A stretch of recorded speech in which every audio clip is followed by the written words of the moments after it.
I decided that I was going to read from my journal about my journey to do the clinical trial that I did out in California. It was with the Angeles Clinic, and it was Dr. Hamid, and they were great, so great to me. But I don't know, this may or may not be interesting to people, and if it's not, I'm sorry, but I feel like this story is very important. I think a lot of people now are actually using the Ipilimumab, and I don't know, I just feel inspired to read how, for me, I became a part of it. So it is December 2008, and whoops. Let's just stop this. I was actually watching his video, and it got me inspired to do this one. So, okay, here we go. Dr. Hamid was kind and had a great personality. He told me the statistics: 18% chance of 5-year survival, 10% chance of 10-year. He said that this was a blind trial, that there was a 50% chance that I may not receive any medication at all. That was a 50% chance maybe I would get better, and maybe it would be working against me. So we took the chance. An immunotherapy, a 90-minute IV drip. Nancy, she was the coordinator, had all the details. At that moment, I think Ben could have strangled her. She said I would need more scans, and I would need to stay until tomorrow.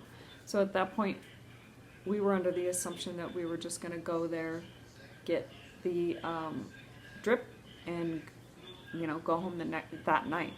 But when we got there, we had to do scans, and then wait for the results. Then we had to do blood work, wait for the results, and because I was a new patient, all that was going to take an overnight. And I had a 2-week-old daughter and a 5-year-old in kindergarten, so we were not prepared for an overnight in California, but we had no choice. Kylie, she's my kindergartner, was with my parents, and I knew she was having a good time. Kendall was with my aunt, and she is only 4 months old as of now. I hated leaving them. I felt cheated, that I wasn't being a good mom. Luckily, I knew she was in good hands, and I didn't need to stress about them anyway. So we stayed at my friend Christina's. We woke up early and scanned my brain first, and it was the worst. You lay down on the skinny, cold metal table, listening to some sort of Hawaiian music in the room. I was wearing a helmet and a beanbag over my eyes. I was so claustrophobic at that moment, so scared and alone. It sounds like a train or an earthquake, all of it together all at once, roaming around you. I lay there for about 20 minutes, and all you have time for is to think. Think about if you're going to make it. Think about if I'm going to survive. Think about if I'm going to be that 50% chance. How will I get myself through another day, another week, another month, or even a year? I can't help but think, have I really began to realize how much I hate time away from everybody?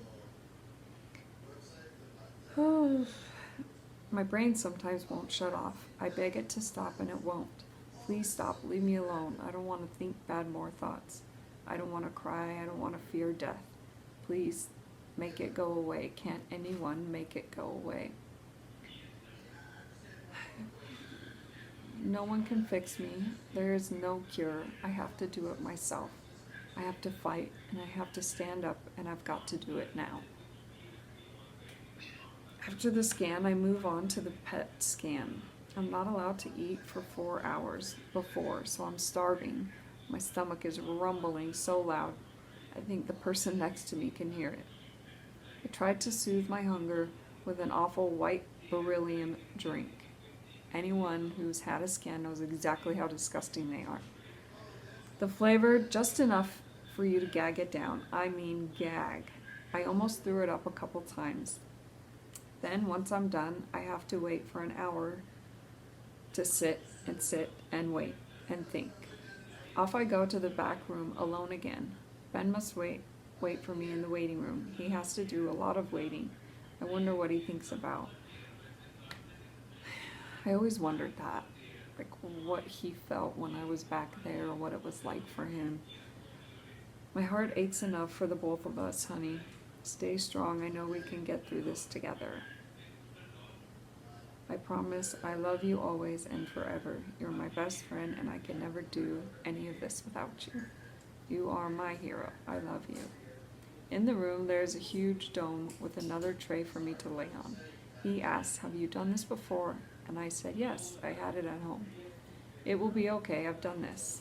I lay down with my arms above my head. Here we go, he says. Round and round the camera spins. I slide in, 2 minutes of some scanning. Okay, are you ready for the contrast?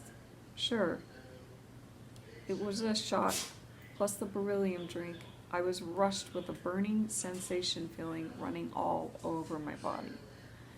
Once you have the beryllium and with the contrast together, it just shoots through you like fire. I mean, from head to toe, it feels like your body's on fire on the inside. I was so startled by the burning, for a few seconds I forgot it all. Then I was quickly brought back down to reality. I was done burning this time. I didn't know at the time that these scans would be determining my fate. I was now sent to go and get some blood work done. I mean, blood work.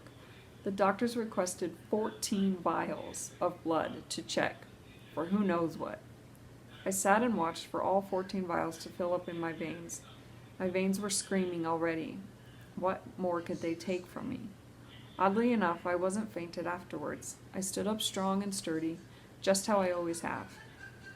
More wait time and more time to think about my 2 kids, wondering what they're doing, wondering if they're missing me, and wondering how my results will be.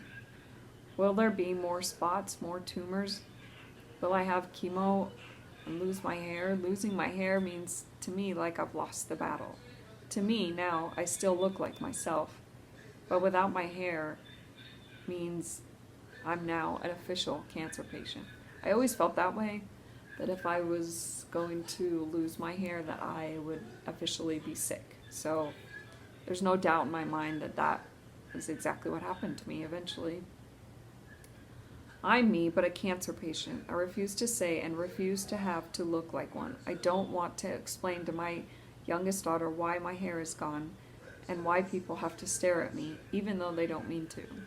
Instead, I have cancer, but how can I still look and act like me?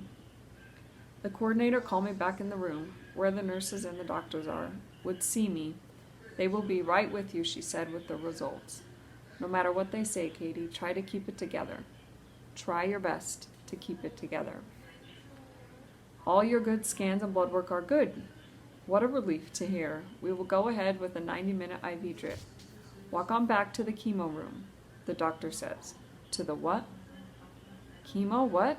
I started in my head screaming, please don't make me go back there alone.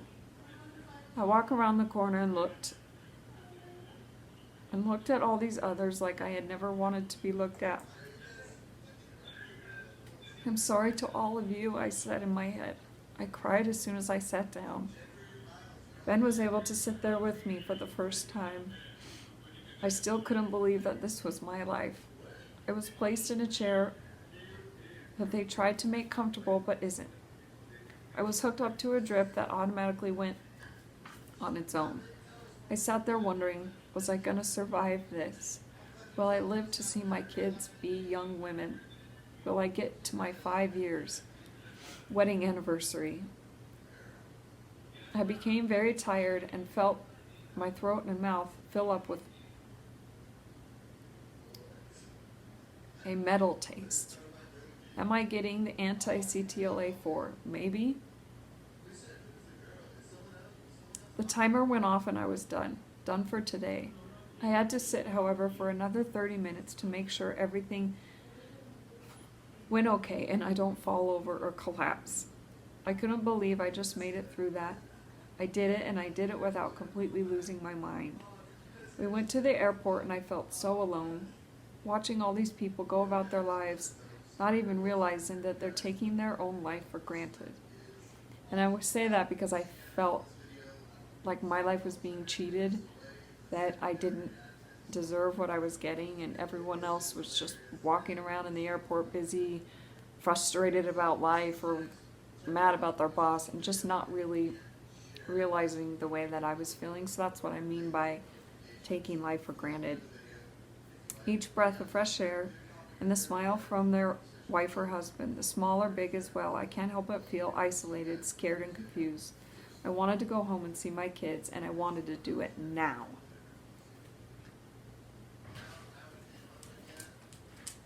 What up? You reading your journal entries? I am. About the trial. When we first went, remember when we first went, babe? Sick. Huh? Remember when we first went? Oh, yeah. It was sketchy. Hey, no. You're gonna get hurt. Okay, so that is the first day that I ever went down to the Angeles clinic. It was beyond overwhelming, and I think my husband and I both felt extremely isolated, and like the world just kind of stopped around us. We were absolutely terrified of it, and everything just felt so, like we just felt so, like I guess we didn't belong, because everyone there was just so much older than both of us. I mean, I was only 26, 27 at the time. My husband was 28, so we were very young, and most everybody in there was 55 or older, 45. So it was really intense. It was probably one of the most burnt in my head memories. But that trial ended up being what everybody's using today.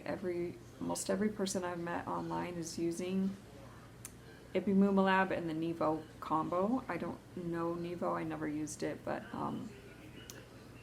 that's it for today on that. If you guys have any questions about it, you can comment below, and I'd be happy to answer anything you have, but that's it.